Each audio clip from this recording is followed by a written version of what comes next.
여러분 안녕하십니까. 저는 책입니다. 망명방송입니다. 오늘 광화문에 시민들이 모여들고 있습니다. 벌써 많이 모였다고 하는군요. 제 사무실에 오랜만에 친구가 찾아와 광화문으로 간다더군요. 그는 평생을 기업에 몸담고 산업화 현장을 지킨 사람입니다. 그런데 기업이 어려워지고 경제의 기둥들이 한둘 흔들리는 것을 몹시 안타까워했습니다. 이제 막 산업화된 나라가 기초부터 무너지는 것에 분노하고 있었죠. 이 나라의 자유가 확장되기는커녕 교묘하게 억제되는 것을 그도 온몸으로 느낀다고 말했습니다. 그 친구는 지금 광화문에 있습니다. 그들은 왜 편히 쉬지 못하고 광화문으로 나갔을까요? 오늘 아침 신문들은 바로 제 친구가 걱정한 무너진 경제, 올해 성장률이 2%가 채 안 된다는 데 집중하고 있습니다. 이 문제는 제가 일요일 날 한 번 더 다룰 생각입니다. 도하 모든 신문들이 그렇게 보도를 하고 있군요. 조선일보는 헤드라인으로 성장률 2%도 위태롭다는 기사 옆에 올해 유례없이 뿌린 돈다발 복지 문제를 짚고 있습니다. 2017년이죠. 22조가 올해 41조로 거의 2배로 늘어난 무분별 복지를 비판한 기사입니다. 저는 말할 것도 없지만 제가 모시는 구순이 제 어머니는 단 한 번도 이 복지 혜택을 받아본 적이 없습니다. 기초임금만 무려 2조 9천억을 썼다는데 말입니다. 그리고 돈 받은 국민이 또 1200만 명이나 되는군요. 제가 부자니까 그런 모양입니다. 기사를 보니 65세가 되면 매달 30만 원씩 지급되는 기초임금 30만 원, 이 노인들이 일하면 주는 근로장려금이 또 54만 원, 출산한 며느리에게 출산축하금 10만 원에다가 집에서 아이를 키운다 해서 양육수당 20만 원을 받는 일반 가정을 소개했습니다. 이 양육수당 대신 어린이집에 보내면 92만 원 받게 되죠. 자, 그렇습니다. 이 복지 예산 41조 중에 비기여형 현금복지, 그러니까 순수 이전 지출이죠. 이것도 37조. 이 대값이 정부가 지출한 이전 지출이 70여 부분의 37조라고 합니다. 소득주도 성장이 얼마나 무분별하게 집행되고 있는 정책인지 제가 다시 한번 놀랐습니다. 동아일보 헤드라인은 이 3분기 0.4% 성장 쇼크로 올해 2% 성장이 어렵다, 이런 기사입니다. 내용은 대동소이합니다. 역시 복지에 치중한 바람에 재정으로 성장을 떠받치는 건 한계가 있다, 이런 비판 기사죠. 한국경제신문 하나 더 보죠. 직설적인 헤드라인입니다. 올해 1% 성장 쇼크 닥친다. 바로 그 옆 기사가 눈을 번쩍 뜨게 합니다. 우리 경제 성장을 담보해온 반도체로 엄청난 수익을 올렸던 SK 하이닉스의 영업이익이 13분기 만에 최저인 4,726억으로 추락했다는 기사가 실려 있습니다. 무려 93%가 줄어든 영업이익입니다. 하긴 삼성전자도 7조 7천억 영업이익이라고 하지만 56%나 줄어든 겁니다. 이 자동차 어려워진 건 오래됐습니다. 통상 1조 원 웃돌던 현대차의 경우에 3분기 영업이익은 4천억 아래로 떨어졌습니다. 한국경제신문엔 또 일면 아랫부분에 이 트럼프 기사가 하나 있습니다. 굉장히 중요한 기사입니다.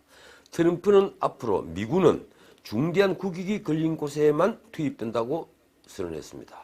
미군의 과제는 세계의 치안 유지가 아니라면서 고립주의와 아메리칸 퍼스트를 다시 확인한 겁니다. 트럼프는 제가 이 방송에서 한번 짚었던 시리아 철군을 두고 이런 말을 했습니다. 가장 중요한 것은 미국이 재앙적이고 광범위한 결과를 초래할 수 있는 또 다른 값비싼 군사 개입을 피했다는 것이다. 그 트럼프의 공화당이 어제 일을 하나 벌였죠. 민주당이 주도하고 있는 탄핵 청문회에 난입을 해서 청문회를 중단시킨 겁니다. 패스트트랙 분쟁을 경찰로 끌고 가고 있는 우리 같으면 20여 명의 공화당 의원들은 모두 구속되어야 할 판입니다. 어쨌든 이제 트럼프는 언제든 한국을 떠날 수 있다는 걸 드러냈습니다. 트럼프에게는 모든 게 돈이 기준이 되니까 말입니다. 이런 트럼프의 생각이 문 대통령의 결정에 어떤 영향을 미쳤을까요? 문 대통령은 아직도 한미동맹이 튼튼하고 미국은 절대 한국에서 발을 빼지 못한다고 믿고 있는 것일까요? 이 정부 스스로 지소미아를 파기해서 한미동맹을 흔들면서 말입니다. 저는 문재인 대통령이 미북 간의 중재자니 촉진자인 것을 자임하고 또 취임 100일 기념 회견이었죠. 북한이 레드라인을 넘는 게 무엇이냐는 질문에 ICBM의 핵무기를 탑재하는 것이라고 대답했을 때부터 이 문 대통령이 김정은은 절대로 적대적 행동을 하지 않을 것이라는 믿음을 가지고 있는 게 아닌가 하는 생각을 해왔습니다. 그렇지 않고서는요, 북한 비핵화는 마치 남의 일인 것처럼 미북 회담에 맡겨놓을 수는 없는 일이니까 말입니다. 사흘 전에 김정은이 이 금강산에 있는 우리 시설을 모조리 뜯어내라고 했죠. 예, 그래서 이 7그 요청서 비슷한 문서가 아마 온 모양입니다. 그런데 우리 통일부 당국자는 남의 일처럼 얘기하더군요. 근데 이번 기회에 대화를 하게 됐다. 또 이런 얘기가 나오고 있습니다. 참 기가 막히죠. 오늘 문재인 대통령이 우리 처지에 대해서 또 한 말씀 했군요. 청와대 녹지원에서 출입 기자 초청 행사라는 걸 했는데요. 예, 그 자리에서 이런 말을 했습니다. 기존 관광 방식은 유엔 안보리 제재 때문에 계속 그대로 되풀이하기 어려운 측면이 있다. 이 관광 자체는 안보리 제재에 해당하는 것은 아니지만 관광 대가를 북한에게 지급하는 것이 제재 위반할 수 있다. 이런 얘기입니다. 그런데 또 다른 대통령이 말에 제가 좀 놀랐습니다. 남북 간에는 완전한 비핵화라는 말을 쓰는데 그 완전한 비핵화라는 것이 미국이 원하는 수준과 같다. 그러니까 완전한 비핵화라는 말에 한국과 북한 그리고 미국과 중국까지 그 내용에 대해서는 다 같이 일치된 생각을 하고 있다는 겁니다. 그런데요. 그렇다면 김정은은 왜 북한 비핵화가 아니라 조선반도 비핵화라는 말을 고집하고 있을까요? 왜 농축을 하는 프로그램을 신고하는 것을 끝까지 거부할까요? 문 대통령은 또 작년 9월에 자신이 스스로 남측 대통령이라고 했던 능라도 경기장에서의 경험을 묻자 이렇게 대답을 했습니다. 정말 가슴 벅찼다. 그는 노무현 대통령 때 14 정상회담 때부터 그때까지 그리고 능라도 갔을 때까지 참 잃어버린 세월이라는 것을 느꼈다. 이렇게 표현했더군요. 저는 감히 생각합니다. 국가의 리더, 국가의 통치자는 국가의 계속성이 걸린 문제에서는 어느 경우에도 감상에 빠져서는 안 된다고 말입니다. 국가의 계속성이 무엇입니까? 통치자에게 주어진 첫 번째 의무이기 때문에 그렇습니다. 자, 이제 조국 얘기를 하죠. 검찰은 지금 조국에게 본격적으로 칼끝을 겨누고 있습니다. 정경심이 WFM의 주식 12만 주를 시가보다 무려 2억 4천만 원이나 헐값에 그것도 타인 명의로 샀을 때 민정수석이었던 조국의 계좌에서 수천만 원이 정경심의 계좌로 이체되었다 하는군요. 뭐 어느 신문은 벌써 5천만 원이라고 특정을 했습니다. 검찰은 이 차익 2억 4천만 원을 뇌물로 보고 있습니다. 이 조선일보, 동아일보 모두 일면 하단에 조국이 뇌물수수 혐의로 수사를 받게 됐다 이렇게 싣고 있습니다. 하나만 더 보지요. 이 가상화폐에도 조국이 관련됐다는 뉴스가 나왔습니다. 코링크 피의는 가상화폐 거래소 코인링크라는 걸 설립했습니다. 당시 가상화폐를 규제하기로 하고 그 규제를 민정수석인 조국이 총괄했었죠. 그런데 정부가 거래소 폐쇄를 발표하기 한 달 전에 코링크는 자회사 코인링크를 청산했다고 하는군요. 이 조선일보는 검찰은 지금 조국이 그 문제에 연루되어 있는 것이 아닌지 수사를 하고 있다고 쓰고 있습니다. 동아일보 역시 조국의 공직자윤리법 위반, 즉 주식 헐값 매입과 미공개 정보를 이용해 차익을 본 것, 이 부분을 수사한다는 내용과 언제든 이 문제가 뇌물수수로 수사 방향이 바뀔 수 있다 이렇게 쓰고 있습니다. 자, 오늘도 많은 뉴스가 쏟아졌습니다. 그 중에서 또 하나만 더 짚어볼까요? 이 나머지 문제는 아주 중요한 문제인데요. 2부에서 제가 짚어보겠습니다. 어제 저는 한국당 의원들의 무사 안일주의를 비판했습니다. 그런데 민주당 의원들은 좀 다릅니다.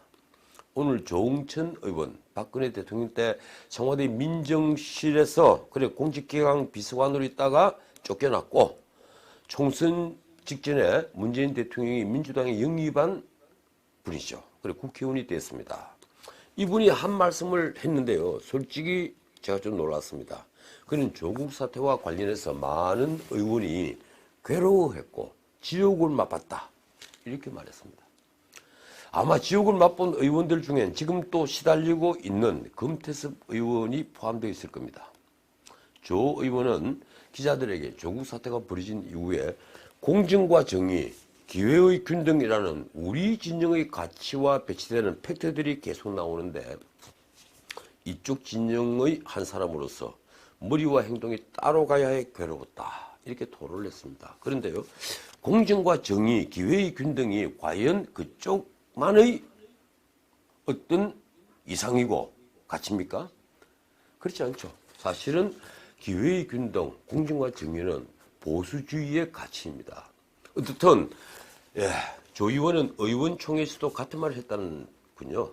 그는 작년 12월에요. 청와대 민정실의 특별감찰반 비위 사건 관련 의혹이 불거졌을 때 조국이 책임지고 물러나야 한다. 이렇게 해서 많은 눈총을 받았죠. 파문이 컸습니다. 이번에 조홍천 의원이 한 말입니다. 왜 아직도 조국에 집착하는지 이해가 안 된다. 국회가 생산적인 곳도 아니다. 나에게 농사나 지어라 비난하는 사람들이 있지만 솔직히 국회가 농사 짓는 일보다 나은 것도 별로 없다. 고 이주일 의원이 국회를 떠나면서 참 코미디판보다 더 코미디다 이렇게 일갈을 했던 게 떠오르는군요. 자, 1부는 여기까지입니다. 이 한국 땅엔 왜 이런 의원이 잘 보이지 않을까요? 광화문의 함성이 여기까지 들리는가 싶었는데 방금 TV에서 흘러나오는 야구 한국 시리즈의 함성 소리였군요. 2시간쯤 뒤에 다시 뵙겠습니다. 지금까지 전식이었습니다.